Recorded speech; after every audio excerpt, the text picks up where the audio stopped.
Halo Lur, Assalamualaikum. Ketemu di channel saya ya. Di channel ini saya akan membahas tentang berbagai tutorial dan sharing ya.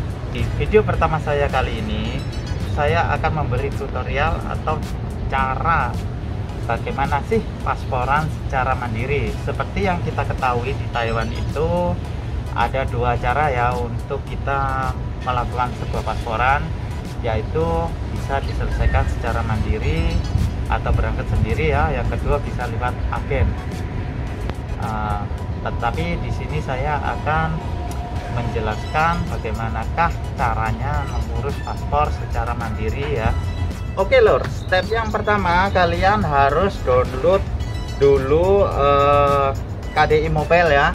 Itu bisa di-download di App Store ataupun di Play Store ya. Dengan kata lain, pengguna Android ataupun iPhone bisa untuk menggunakan fasilitas KDI Mobile. Oke, langsung aja kita masuk di KDI Mobile ya.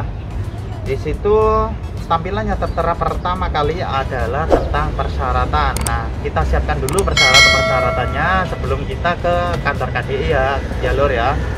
Nah, kalau kita sudah merasa punya semua persyaratannya, kita checklist langsung isi pendaftaran. Oke. Nah, setelah isi pendaftaran di situ kalian isi biodata kalian sesuai identitas kalian ya, yang pasti ya. Nah, di situ kita ikutin terus sampai yang terakhir. Di situ adalah nomor antrian paspor. Bila mana ada tanggal yang tidak sesuai dengan keinginan kalian, kalian bisa hubungi nomor hotline-nya ya. Itu lewat via WhatsApp. Nah, untuk via WhatsApp-nya kalian cukup ketikkan halo gitu, udah untuk hotline akan menjawab kalian di jam kerja tapi ya Lur ya, mulai jam 9 sampai jam 4 sore ya. Nah, di situ kalian bisa meminta tanggal yang lain. Umpama tidak bisa ya nanti mungkin diarahkan yang lain ya. Dan yang perlu diketahui juga di sini yaitu adalah untuk pasporan mandiri ini 2 bulan sebelum paspor kalian masa berlakunya habis, jadi baru bisa daftar secara online ya. Setelah kita memenuhi persyaratan kita semua di KDI Mobile, kita akan mendapatkan kode QR ya. Kode QR-nya tuh seperti ini, contohnya saja seperti ini. Nah, setelah ini nanti kode QR ini ya, ini nanti kita tunjukin ke petugas yang ada di kantor KDI sana. Kita mempersiapkan berbagai persyaratan yang diperlukan ya. Yang pertama itu adalah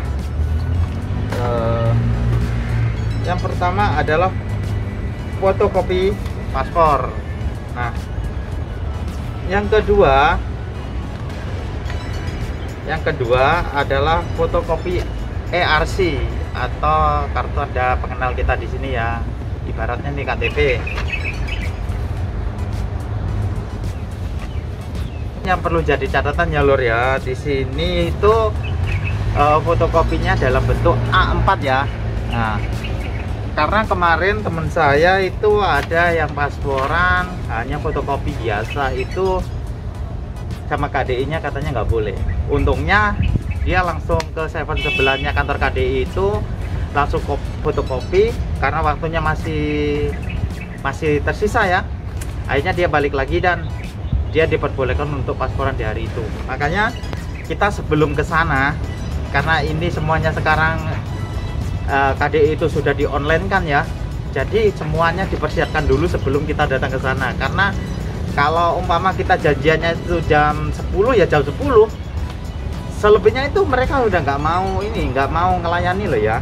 Jadi bener-bener kita perhatikan. Dan selain fotokopi IRC dan paspor, kita akan diperlukan yaitu formulir. Nah, formulir biodata. Nah, ini formulir. Nah, formulir ini walaupun nggak di copy sekarang ya, kalian juga bisa dapatkan di kantor KDI. Cuma kan saya lumayan jauh dari Taipei ya.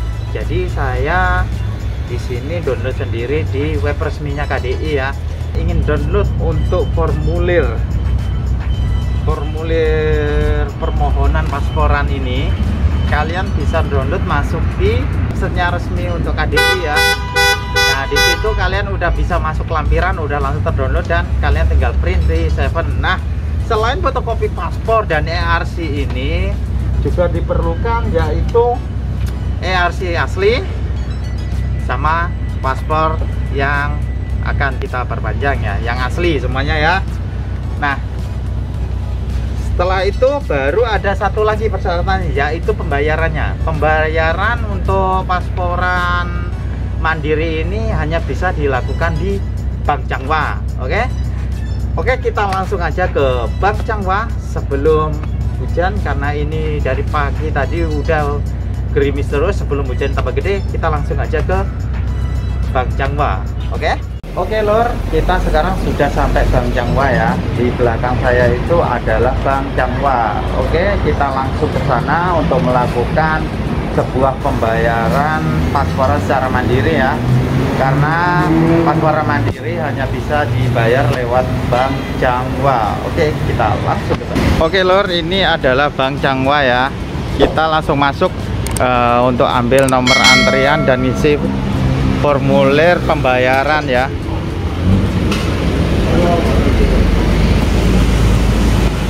Kita ambil formulir pembayarannya yang 4 rangkap ya. Ini 4. Nah, ini 4. Langkah pertama yang kita isi di sini adalah tahun, bulan, tanggal. Terus ini nomor paspor diakhiri dengan angka 0. Terus di sini nama. Terus ini nomor telepon. Sini biaya 800 udah. Terus ini kasih angka 1, udah kasih ke bagian resepsionis. Oke. Setelah kita mengisi formulir pembayaran paspor secara mandiri ini, kita ambil nomor antrian dan nanti kasih ke bagian resepsionisnya ya lor. Oke lor, itu tadi adalah cara pembayaran melalui Bank Changhua ya untuk mengurus paspor secara mandiri. Nah tadi kan 4 rangkap ya, ini tinggal 3 rangkap ini 3 rangkap ini ya. Nanti dikasih ke petugas yang ada di kantor dagang Indonesia atau KDI sana ya, ketika kita pasporan nanti. Oke lor, ini merupakan step yang terakhir ya untuk pengurusan paspor secara mandiri ya, yaitu jasa pengiriman paspor kita yang sudah jadi dari kantor KDI ke alamat kita. Nah, untuk pengiriman paspor kita yang sudah jadi itu melalui jasa ekspedisi, kita membutuhkan sebuah amplop ya. Nah, kita membutuhkan amplop seperti ini. Ini bisa didapatkan di Seven seluruh Taiwan ya. Seluruh Taiwan ada ini. Kalau mau beli ini, bilang aja ke kasirnya wo you mai he mo tai atau wo you mai he mo xin hong tai. Pasti kasirnya udah paham ya soal ini ya. Setelah itu nanti kita di kantor KDI pasti akan diberi formulir untuk pengisian jasa ekspedisi ya. Nah, yang perlu diingat di sini adalah nomor tracking kita.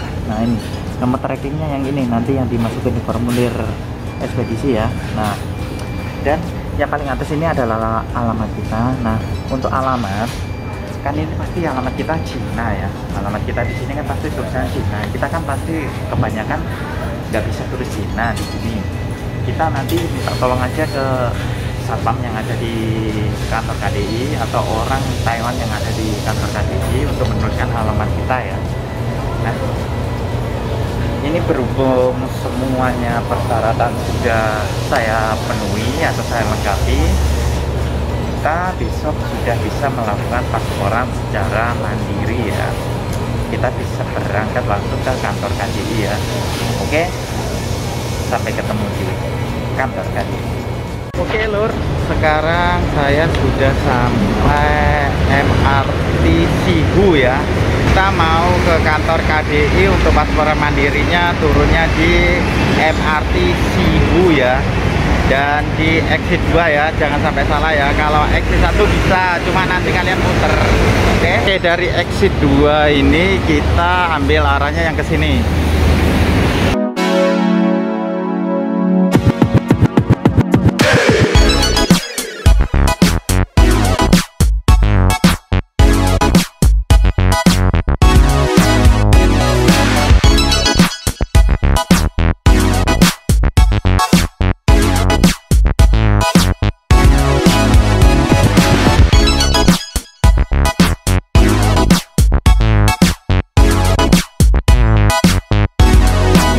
Oke lur, kita sudah berada di depan kantor KDI Taipei ya. Pokoknya kalian ingat-ingat kalau ada apa ini, bangunan sepak bola itu sebelahnya. Nah, itu adalah kantor KDI ya. Nanti kita pasporan di lantai 2. Nah, itu ya. Oke lur, sekarang saya sudah sampai di depan kantor KDI ya. Tadi saya sempat tanya satpam yang ada di bawah, karena ini masih COVID ya, suasana COVID, kita nggak boleh ambil video di dalam. Tapi nanti setelah pasporan bagaimana prosesnya di dalam akan saya jelaskan ya. Oke lur, sekarang saya sudah sampai di kantor KDI ya.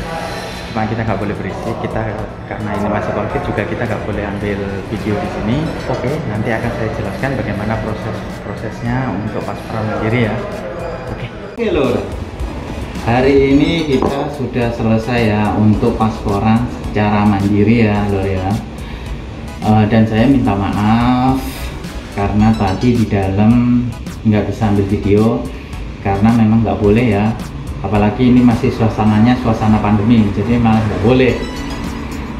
Kita hormati lah, karena di dalam nggak boleh berisik ya. Oke, tapi tenang saja, di sini saya akan jelaskan secara perinci proses apa saja tadi di dalam ruangan kantor KDI. Oke, yang pertama, ketika kalian masuk di ruangan kantor KDI, kalian ke kiri dulu ya. Di situ akan ketemu satpam. Nah, di situ kita ambil nomor antrian paspor ya. Nah, di situ nanti pasti akan ditanyain kita sama satpamnya, kamu pasporannya jadwalnya jam berapa? Nah, umpama nih kita pasporan jam 10, jadi setengah 10 kita sudah harus standby ada di tempat itu. Nah, bila persyaratan sudah dipenuhi, setelah itu kita dikasih nomor antrian. Nah, nomor antrian udah dikasih, kita ke kanan ya. Di sebelah kanan ada mas-mas di situ, pekerja KDI juga ya. Nah, di situ akan memeriksa dokumen kalian. Mereka akan memeriksa dokumen kalian, apakah pengisian formulir sudah benar, dan dokumen-dokumen lainnya apakah sudah dipenuhi. Kalau sudah dirasa benar, kalian nanti akan dikasih amplop ya, amplop dari KDI sendiri. Nah, setelah itu kalian dipersilahkan duduk untuk menunggu nomor antrian kalian sampai dipanggil ya. Nah, ketika nomor antrian kalian sudah dipanggil, kalian langsung menuju ke bagian resepsionis. Nah, di resepsionis nanti akan ditanyain mulai bukti pembayaran dari Bank Changhua itu, terus paspornya mau diambil sendiri atau mau diambil agensi atau mau dikirim. Karena di sini setahu saya untuk pengambilan paspor itu ada 3 ya lur ya. Yang pertama itu bisa diambil sendiri, yang kedua bisa diwakilkan diambil oleh agensi, yang ketiga bisa dikirim pakai hemau itu. Dan di sini sekedar catatan, kalau diambil sendiri 4 hari jam kerja sudah bisa diambil ya, paspor udah jadi ya. Nah, setelah sama bagian resepsionis sudah dinyatakan oke, kalian kembali lagi ke tempat duduk. Nah, kalian tunggu nomor antrian untuk foto dan sidik jari. Nah, untuk foto dan sidik jari ini merupakan langkah yang terakhir ya, atau step yang terakhir. Nah, setelah nanti kalian sudah dipanggil, kalian masuk di ruangan sidik jari dan foto. Kalian nanti masuk di ruangan foto dan sidik jari. Tapi di sini nggak boleh bawa tas ya lur ya. Tasnya ditaruh di luar ya. Tapi tenang saja, karena KDI sudah menyediakan tempat penaruhan tas, yaitu di sebelah pintu masuk ruang foto dan sidik jari. Nah, di dalam ruang foto dan sidik jari, kalian nanti akan ditanyain seputar biodata kalian, nama, tanggal lahir, pokoknya biodata kalian ya. Oke, setelah itu baru kalian akan difoto dan melakukan sidik jari. Bila sudah dilaksanakan semua, berarti kalian sudah boleh untuk pulang. Oke, hanya segampang itu pasporan secara mandiri. Oke, cukup sekian video dari saya, dan sampai ketemu di video saya selanjutnya. Terima kasih dan bye-bye.